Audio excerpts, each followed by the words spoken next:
Shalom jemaat yang diberkati Tuhan.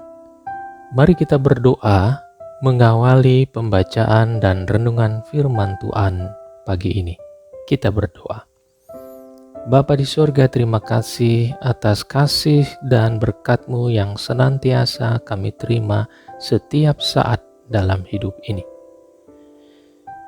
Saatnya Tuhan, kami rindu untuk mendengarkan sabda firman-Mu, agar hidup kami dalam perilaku dan tindakan senantiasa sesuai dengan firman-Mu. Untuk itu, berilah kami hikmat dan kesungguhan untuk mendengarkan sabda firman-Mu.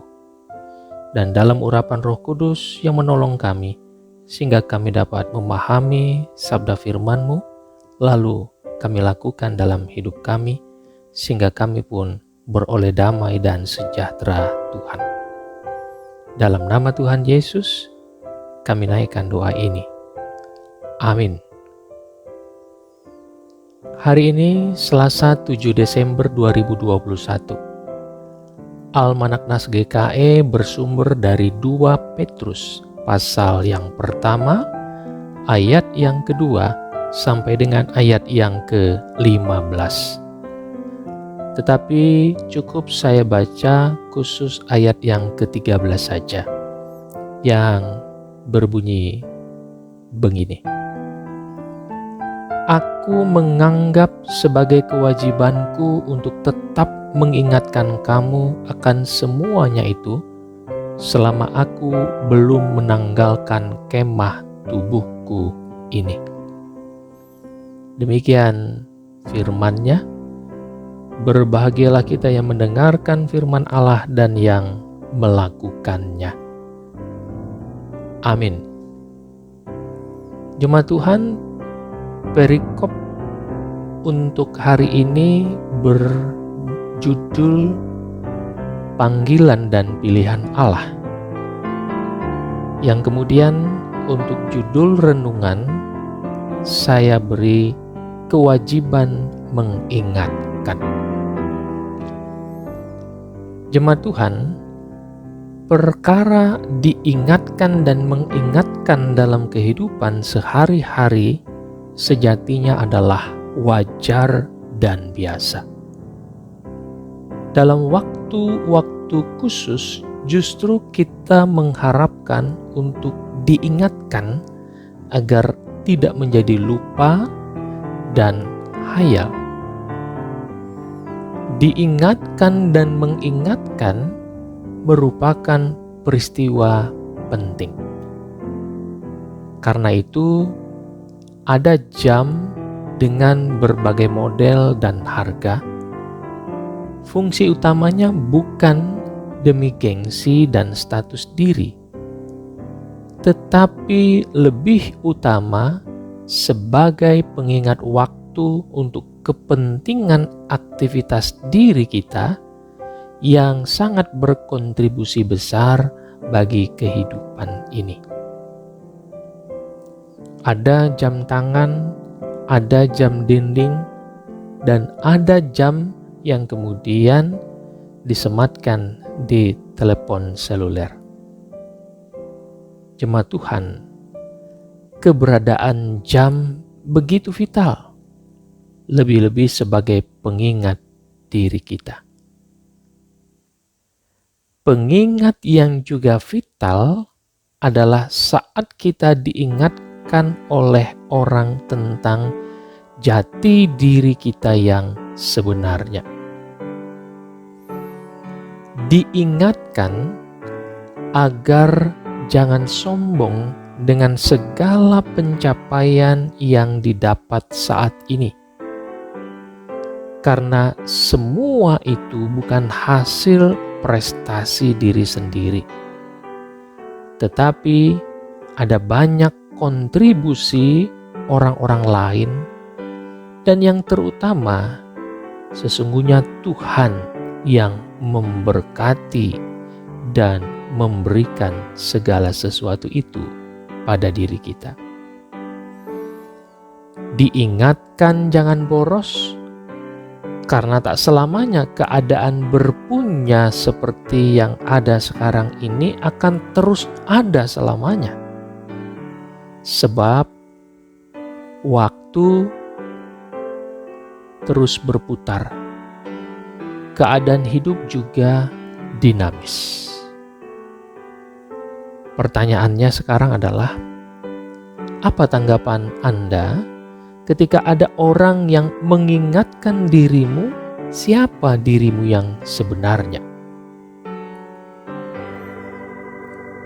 Jemaat Tuhan, titik pusat atau katakanlah fokus pengajaran firman Tuhan yang disampaikan oleh Petrus dalam suratnya ini ada dua. Yang pertama, tentang siapa jati diri mereka, orang-orang Kristen mula-mula yang dulu bergelimang dosa karena tak sanggup menahan keinginan diri yang terlarang dan terpikat dengan bujuk rayu iblis, sehingga semua menghasilkan dosa pemberontakan firman Tuhan. Dosa-dosa manusia sudah dihapus oleh pengorbanan dengan darah Kristus yang disalib. Karena itu, jangan melupakan sejarah iman dan hidupmu. Jangan melupakan asal-usulmu, dan hiduplah dalam pembaruan budimu. Demikian maksud dari ayat yang ke-9. Apa bentuk konkret hidup dalam pembaruan budi ini? Pertama, tindakan berkebajikan. Kedua, berpengetahuan. Ketiga, adanya penguasaan diri. Keempat, ketekunan. Kelima, kesalehan. Keenam, kasih kepada saudara dan kasih persaudaraan bagi semua orang. Ayat 5 sampai dengan ayatnya yang ke-7.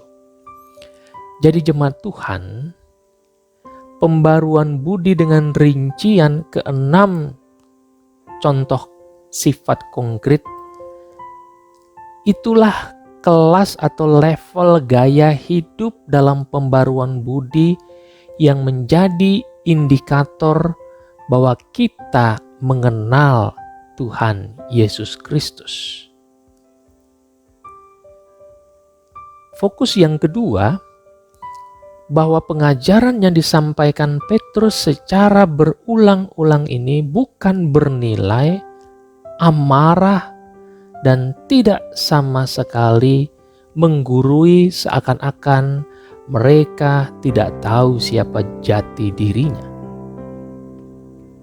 Inilah cara Petrus menunjukkan rasa cinta, rasa kepedulian dan tanggung jawabnya terhadap mereka dengan mengingatkan agar tidak menjadi lupa tentang siapa jati dirinya, asal-usulnya, dan pencapaian iman seperti apa yang harus dikerjakan. Peringatan-peringatan yang dilakukan Petrus ia maknai sebagai kewajiban. Ayat yang ke-13. Apa artinya kewajiban menurut Petrus di sini? Petrus tidak rela membiarkan kelalaian, kelupaan, dan kecerobohan hidup yang berujung pada perbuatan-perbuatan dosa. Petrus tidak berlagak sok benar dan sok suci ketika melihat perilaku dosa dilakukan oleh orang-orang percaya.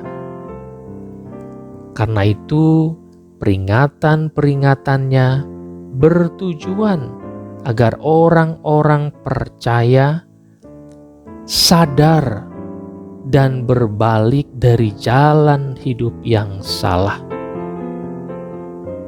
Jadi jemaat Tuhan, mengingatkan orang lain adalah kewajiban. Demikian kata Petrus.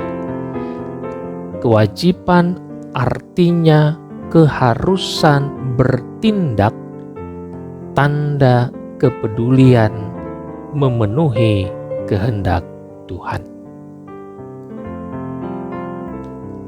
Dari firman Tuhan ini ada 3 bagian yang harus menjadi catatan pengingat kita. Pertama, jangan cepat emosi, apalagi sampai tersinggung bila ada orang yang mengingatkan diri kita. Peringatannya harus dihargai, harus dimengerti bahwa orang tersebut mengasihi dirimu.